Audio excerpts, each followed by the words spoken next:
Thanks so much for joining us here on Atlanta News First Plus and taking a look at some of the top stories that we are following right now. We're still working to learn the identity of the body found in Lake Lanier while crews are searching for while crews were searching for a missing kayaker, I should say, and have found that missing kayaker. The Department of Natural Resources saying that the body was in a cove in 51 feet of water, not far from where the kayaker was found at this time.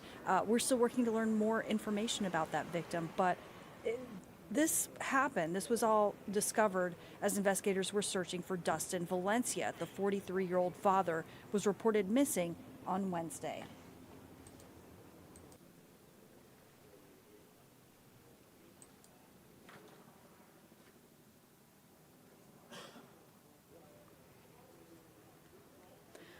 The Forsyth County Sheriff's Office will handle the investigation. Of course, we're going to continue to follow any new developments just as we learn more.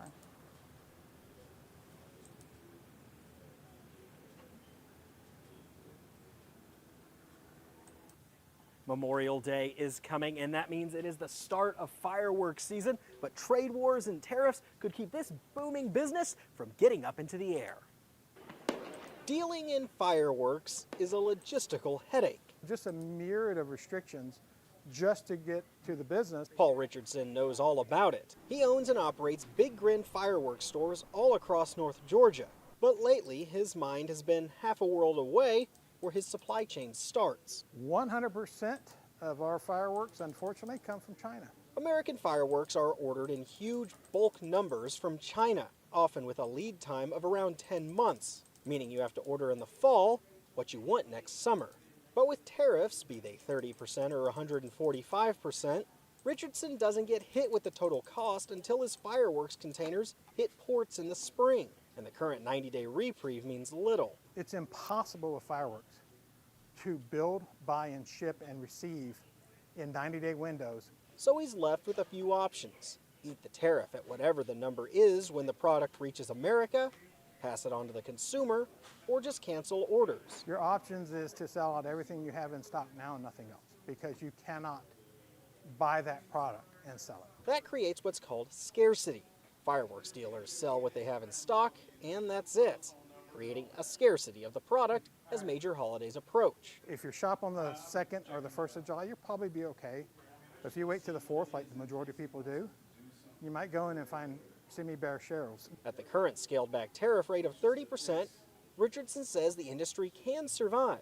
Any higher, and the foundations look shaky. The entire industry will collapse. There won't be any consumer fireworks anymore, other than sparkling. And if the problems last much longer, it will affect inventory for New Year's and even America's 250th birthday next year. People churned it like, okay, well, we can deal with our pricing, take less margin, get through this year and see what happens in July. In Powder Springs, Joshua Skinner, Atlanta News First.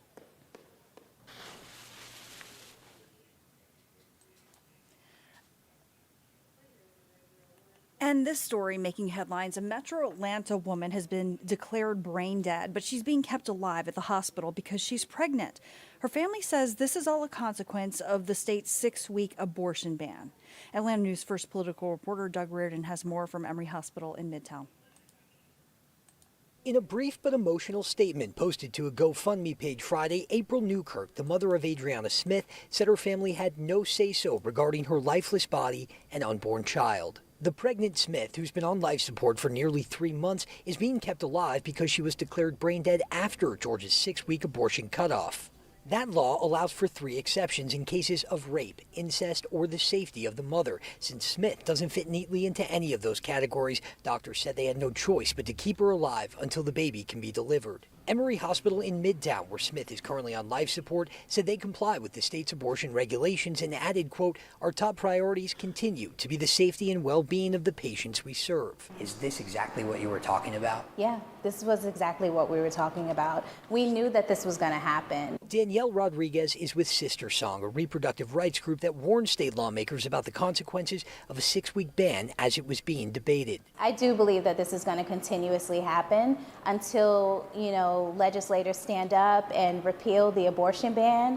Smith's family calling the situation, quote, deeply saddening and heartbreaking. She also has another 7-year-old son, and her family says Smith was sent home from 2 hospitals hours before suffering the medical emergency that landed her on life support. She should have been listened to first. You know, that's why we say trust Black women. Doug Reardon, Atlanta News First.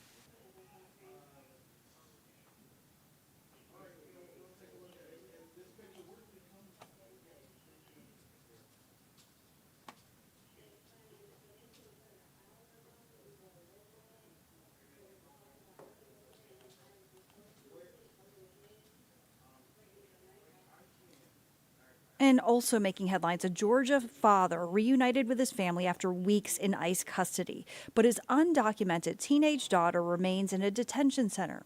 Atlanta News First Yasmina Alston spoke with him after his release. I'm doing better. I'm happy.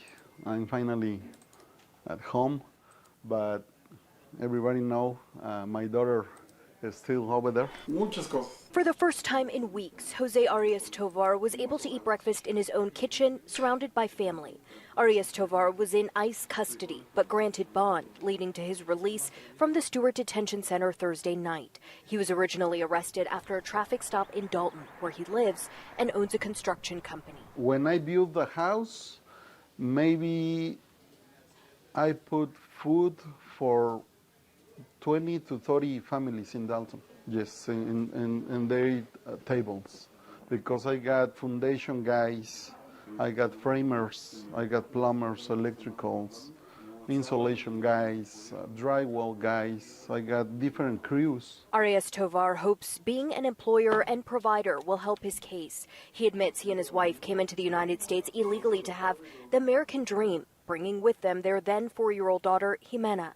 She is now 19 and was also detained this month after a wrongful traffic stop, something Arias Tovar says he always feared. I'm just crying, and I say I can't believe this.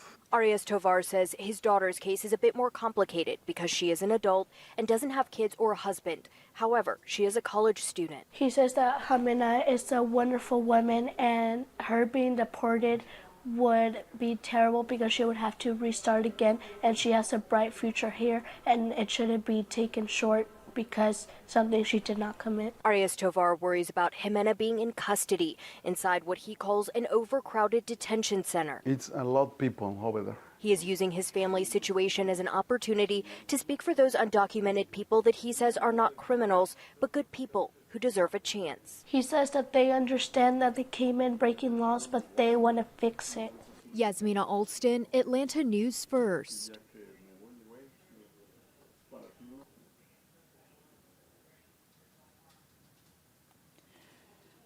Possible cuts to federal programs that serve Georgia kids have a lot of parents nervous right now. Atlanta News First reporter Abby Kasoris breaks down a new report revealing that parents need more help. Proposed funding cuts in Washington leaving Georgia parents on edge. Congress considering cuts to programs that assist more than 1 million Georgia children, programs that keep them healthy and fed. Researcher Stephen Patrick at Emory School of Medicine compiled this report, The State of Child Health and Well-Being.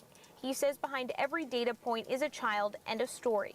And it is a temperature check. The results show parents need help from state and local leaders. Food insecurity affects more than 1 out of every 3 Georgia families, more than double the national rate. 91% of Georgia parents favor free school meals for children. A bill to do so has failed repeatedly in the state legislature. Everybody benefits when the children are well. Everybody benefits when the children's needs are met.